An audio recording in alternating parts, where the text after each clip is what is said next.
بسم الله الرحمن الرحيم. ياسين والقرآن الحكيم إنك لمن المرسلين على صراط مستقيم تنزيل العزيز الرحيم لتنذر قوما ما أنذر آباؤهم فهم غافلون لقد حق القول على أكثرهم فهم لا يؤمنون إنا جعلنا في أعناقهم أغلالا فهي إلى الأذقان فهم مقمحون وجعلنا من بين أيديهم سدا ومن خلفهم سدا فأغشيناهم فهم لا يبصرون وسواء عليهم أأنذرتهم أم لم تنذرهم لا يؤمنون إنما تنذر من اتبع الذكر وخشي الرحمن بالغيب فبشره بمغفرة وأجر كريم إنا نحن نحيي الموتى ونكتب ما قدموا وآثارهم وكل شيء أحصيناه في إمام مبين واضرب لهم مثلا أصحاب القرية إذ جاءها المرسلون إذ أرسلنا إليهم اثنين فكذبوهما فعززنا بثالث فقالوا إنا إليكم مرسلون قالوا ما أنتم إلا بشر مثلنا وما أنزل الرحمن من شيء إن أنتم إلا تكذبون قالوا ربنا يعلم إنا إليكم لمرسلون وما علينا إلا البلاغ المبين قالوا إنا تطيرنا بكم لئن لم تنتهوا لنرجمنكم وليمسنكم منا عذاب أليم قالوا طائركم معكم أئن ذكرتم بل أنتم قوم مسرفون وجاء من أقصى المدينة رجل يسعى قال يا قوم اتبعوا المرسلين اتبعوا من لا يسألكم أجرا وهم مهتدون وما لي لا أعبد الذي فطرني وإليه ترجعون أأتخذ من دونه آلهة إن يردني الرحمن بضر لا تغن عني شفاعتهم شيئا ولا ينقذون إني إذا لفي ضلال مبين إني آمنت بربكم فاسمعون قيل ادخل الجنة قال يا ليت قومي يعلمون بما غفر لي ربي وجعلني من المكرمين وما أنزلنا على قومه من بعده من جند من السماء وما كنا منزلين إن كانت إلا صيحة واحدة فإذا هم خامدون يا حسرة على العباد ما يأتيهم من رسول إلا كانوا به يستهزئون ألم يروا كم أهلكنا قبلهم من القرون أنهم إليهم لا يرجعون وإن كل لما جميع لدينا محضرون وآية لهم الأرض الميتة أحييناها وأخرجنا منها حبا فمنه يأكلون وجعلنا فيها جنات من نخيل وأعناب وفجرنا فيها من العيون ليأكلوا من ثمره وما عملته أيديهم أفلا يشكرون سبحان الذي خلق الأزواج كلها مما تنبت الأرض ومن أنفسهم ومما لا يعلمون وآية لهم الليل نسلخ منه النهار فإذا هم مظلمون والشمس تجري لمستقر لها ذلك تقدير العزيز العليم والقمر قدرناه منازل حتى عاد كالعرجون القديم لا الشمس ينبغي لها أن تدرك القمر ولا الليل سابق النهار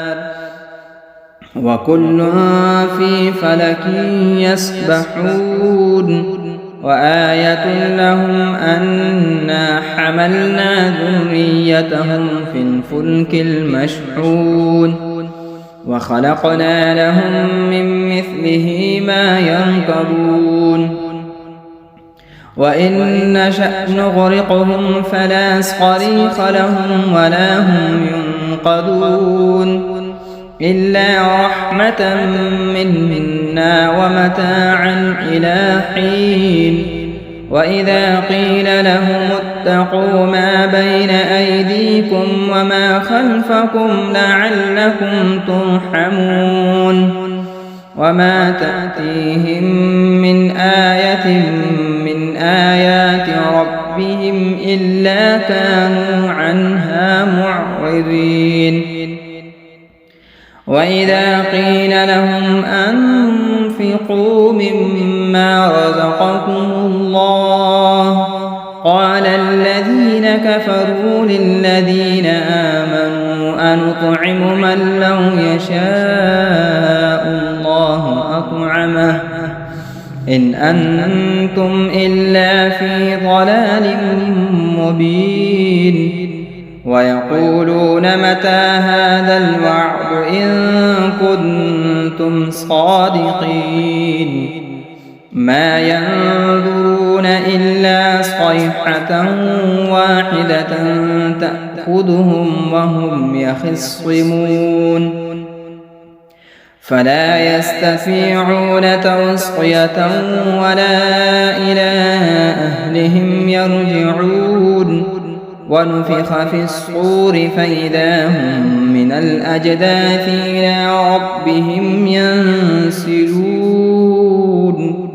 قالوا يا ويلنا من بعثنا من مرقدنا هذا ما وعد الرحمن وصدق المرسلون إن كانت إلا صيحة واحدة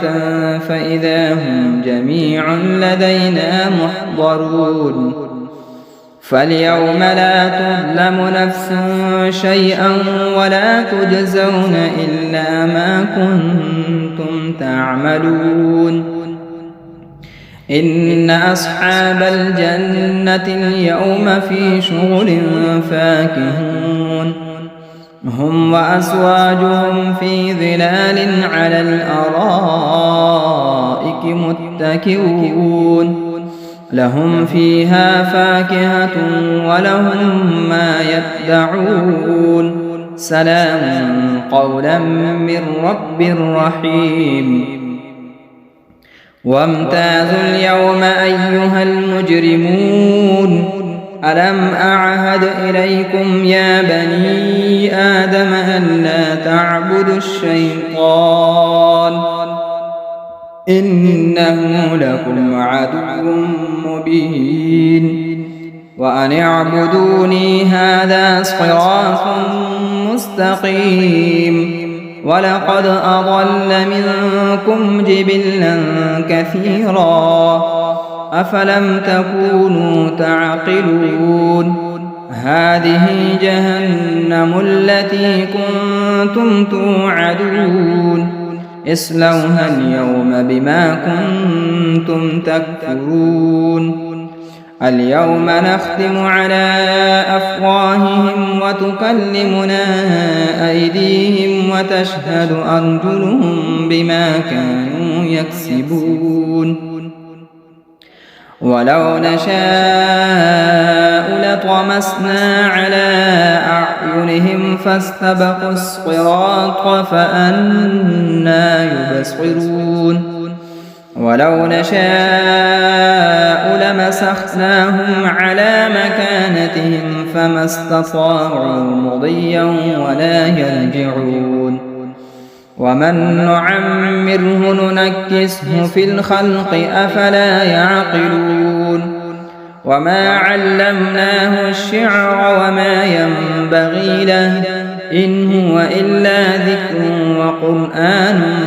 مبين لينذر من كان حيا ويحق القول على الكافرين أولم يروا أنا خلقنا لهم مما عملت أيدينا أنعاما فهم لها مالكون وذللناها لهم فمنها ركوبهم ومنها يأكلون ولهم فيها منافع ومشارب أفلا يشكرون واتخذوا من دون الله آلهة لعلهم ينصرون لا يستطيعون نصرهم وهم لهم جند محضرون فلا يحزنك قولهم إنا نعلم ما يسرون وما يعلنون أولم ير الإنسان أنا خلقناه من نطفة فإذا هو خصيم مبين وضرب لنا مثلا ونسي خلقه قال من يحيي العظام وهي رميم قل يحييها الذي أنشأها أول مرة وهو بكل خلق عليم الذي جعل لكم من الشجر الأخضر نارا فإذا أنتم منه توقدون أوليس الذي خلق السماوات والأرض بقادر على أن يخلق مثلهم بلى وهو الخلاق العليم إنما أمره إذا أراد شيئا أن يقول له كن فيكون فسبحان الذي بيده ملكوت كل شيء وإليه ترجعون بسم الله الرحمن الرحيم الرحمن علم القرآن خلق الإنسان علمه البيان الشمس والقمر بحسبان والنجم والشجر يسجدان والسماء رفعها ووضع الميزان ألا تطغوا في الميزان وأقيموا الوزن بالقسط ولا تخسروا الميزان والأرض وضعها للأنام فيها فاكهة والنخل ذات الأكمام والحب ذو العصف والريحان فبأي آلاء ربكما تكذبان خلق الإنسان من صلصال كالفخار وخلق الجان من مارج من نار فبأي آلاء ربكما تكذبان رب المشرقين ورب المغربين فبأي آلاء ربكما تكذبان مرج البحرين يلتقيان بينهما برزخ لا يبغيان فبأي آلاء ربكما تكذبان يخرج منهما اللؤلؤ والمرجان فبأي آلاء ربكما تكذبان وله الجوار المنشآت في البحر كالأعلام فبأي آلاء ربكما تكذبان كل من عليها فان ويبقى وجه ربك ذو الجلال والإكرام فبأي آلاء ربكما تكذبان يسأله من في السماوات والأرض كل يوم هو في شأن فبأي آلاء ربكما تكذبان سنفرغ لكم أيها الثقلان فبأي آلاء ربكما تكذبان يا معشر الجن والإنس إن استطعتم أن تنفذوا من أقطار السماوات والأرض فانفذوا لا تنفذون إلا بسلطان فبأي آلاء ربكما تكذبان يرسل عليكما شؤاد من نار ونحاس فلا تنتصران فبأي آلاء ربكما تكذبان فإذا انشقت السماء فكانت وردة كالدهان فبأي آلاء ربكما تكذبان فيومئذ لا يسأل عن ذنبه إنس ولا جان فبأي آلاء ربكما تكذبان يعرف المجرمون بسيماهم فيؤخذ بالنواصي والأقدام فبأي آلاء ربكما تكذبان هذه جهنم التي يكذب بها المجرمون يطوفون بينها وبين حميم آن فبأي آلاء ربكما تكذبان ولمن خاف مقام ربه جنتان فبأي آلاء ربكما تكذبان ذواتا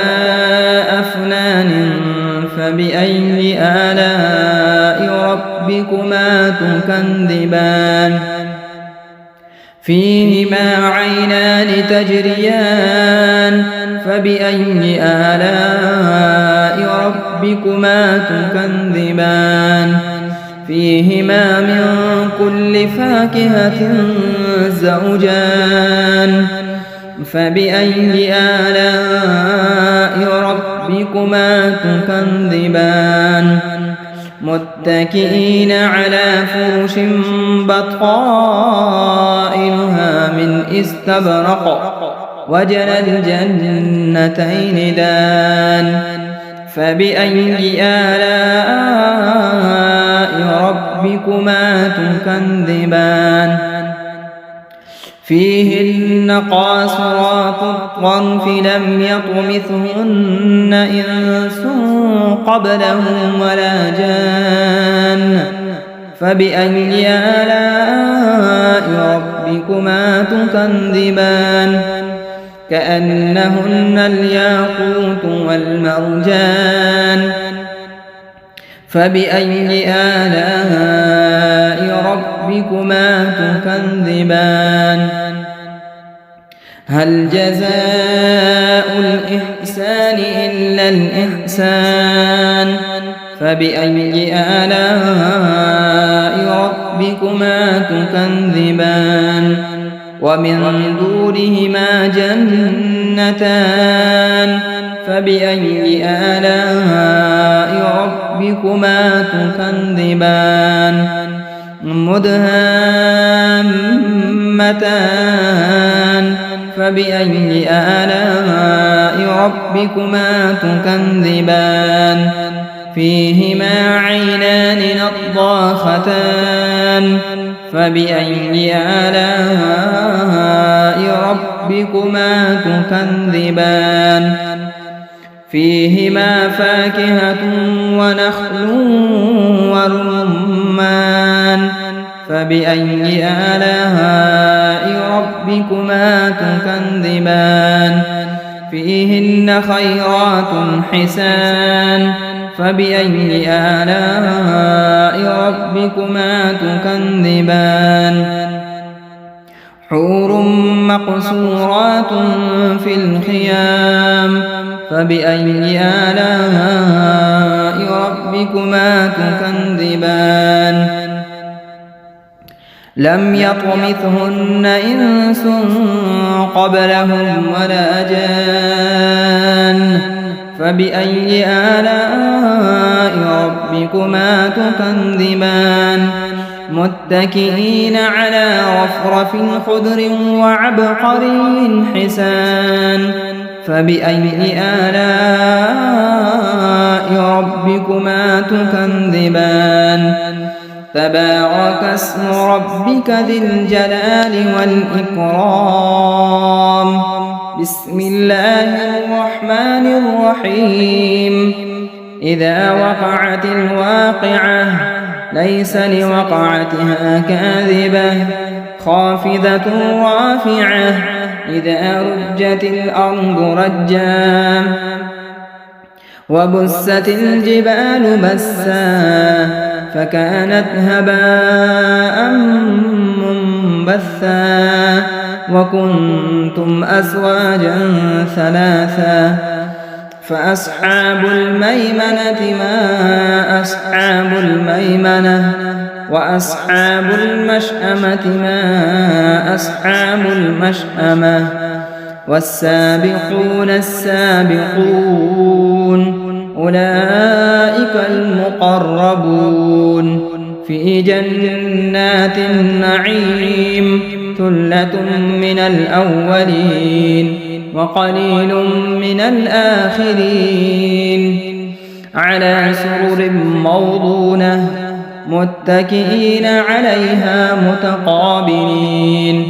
يطوف عليهم ولدان مخلدون بأكواب وأباريق وكأس من معين لا يصدعون عنها ولا ينزفون وفاكهة مما يتخيرون ولحم طير مما يشتهون وحور عين كأمثال اللؤلؤ المكنون جزاء بما كانوا يعملون لا يسمعون فيها لغوا ولا تأثيما إلا قيلا سلاما سلاما وأصحاب اليمين ما أصحاب اليمين في سدر مخضود وطلح منضود وظل ممدود وماء مسكوب وفاكهة كثيرة لا مقطوعة ولا ممنوعة وفرش مرفوعة إنا أنشأناهن إنشاء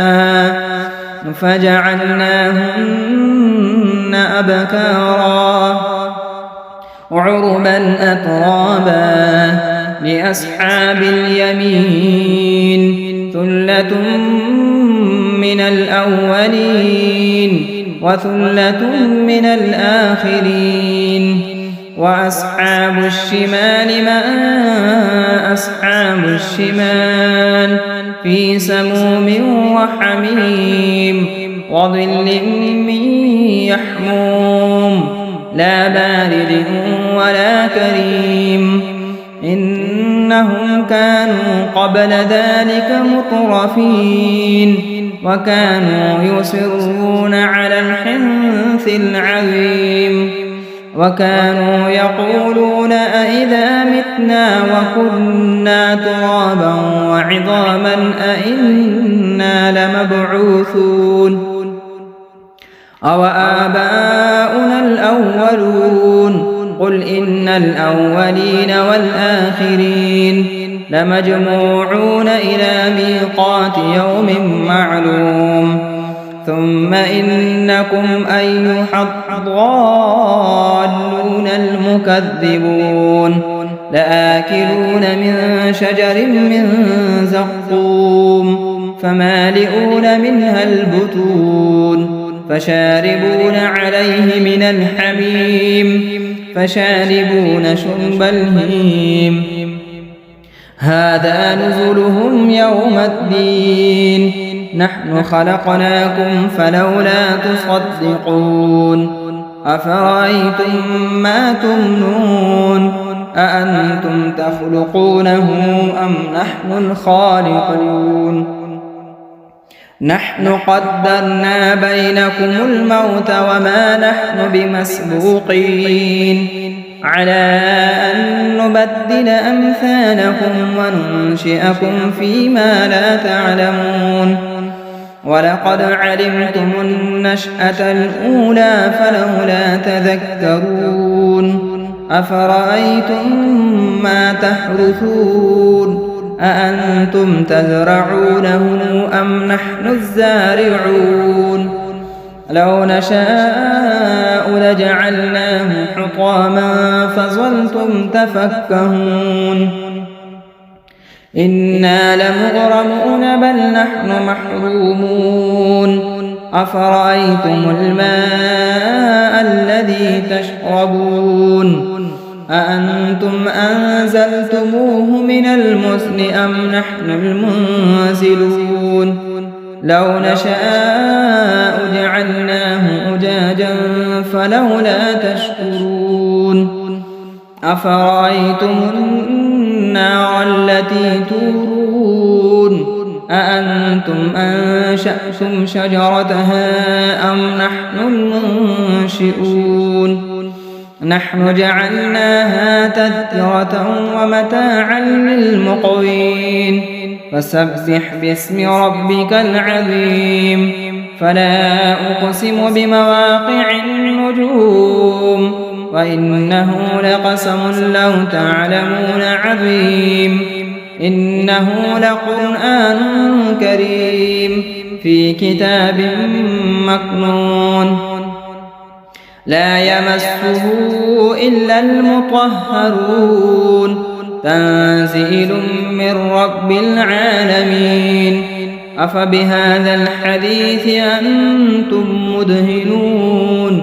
وتجعلون رزقكم أنكم تكذبون فلولا إذا بلغت الحلقوم وأنتم حينئذ تنظرون ونحن أقرب إليه منكم ولكن لا تبصرون فلولا إن كنتم غير مدينين ترجعونها إن كنتم صادقين فأما إن كان من المقربين فروح وريحان وجنة نعيم وأما إن كان من أصحاب اليمين فسلام لك من أصحاب اليمين وأما إن كان من المكذبين الضالين فنزل من حميم وتصلية جحيم إن هذا لهو حق اليقين فسبح باسم ربك العظيم بسم الله الرحمن الرحيم تبارك الذي بيده الملك وهو على كل شيء قدير الذي خلق الموت والحياة ليبلوكم أيكم أحسن عملا وهو العزيز الغفور الذي خلق 7 سماوات طباقا ما ترى في خلق الرحمن من تفاوت فارجع البصر هل ترى من فتور ثم ارجع البصر كرتين ينقلب إليك البصر خاسئا وهو حسير ولقد زينا السماء الدنيا بمصابيح وجعلناها رجوما للشياطين وأعتدنا لهم عذاب السعير وللذين كفروا بربهم عذاب جهنم وبئس المصير إذا ألقوا فيها سمعوا لها شهيقا وهي تفور تكاد تميز من الغيظ كلما ألقي فيها فوج سألهم خزنتها ألم يأتكم نذير قالوا بلى قد جاءنا نذير فكذبنا وقلنا ما نزل الله من شيء إن أنتم إلا في ضلال كبير وقالوا لو كنا نسمع أو نعقل ما كنا في أصحاب السعير فاعترفوا بذنبهم فسحقا لأصحاب السعير إن الذين يخشون ربهم بالغيب لهم مغفرة وأجر كبير وأسروا قولكم أو اجهروا به إنه عليم بذات الصدور ألا يعلم من خلق وهو اللطيف الخبير هو الذي جعل لكم الأرض ذلولا فامشوا في مناكبها وكلوا من رزقه وإليه النشور أأمنتم من في السماء أن يخسف بكم الأرض فإذا هي تمور أم أمنتم من في السماء أن يرسل عليكم حاصبا فستعلمون كيف نذير ولقد كذب الذين من قبلهم فكيف كان نكير أولم يروا إلى الطير فوقهم صافات ويقبض ما يمسكهن إلا الرحمن إنه بكل شيء بصير أمن هذا الذي هو جند لكم ينصركم من دون الرحمن إن الكافرون إلا في غرور أمن هذا الذي يرزقكم إن أمسك رزقه بل لجوا في عتو ونفور أفمن يمشي مكبا على وجهه أهدى أمن يمشي سويا على صراط مستقيم قل هو الذي أنشأكم وجعل لكم السمع والأبصار والأفئدة قليلا ما تشكرون قل هو الذي ذرأكم في الأرض وإليه تحشرون ويقولون متى هذا الوعد إن كنتم صادقين قل إنما العلم عند الله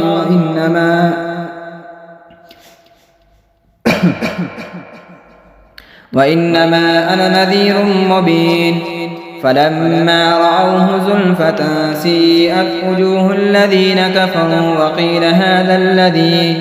وقيل هذا الذي كنتم به تدعون قل أرأيتم إن أهلكني الله ومن معي أو رحمنا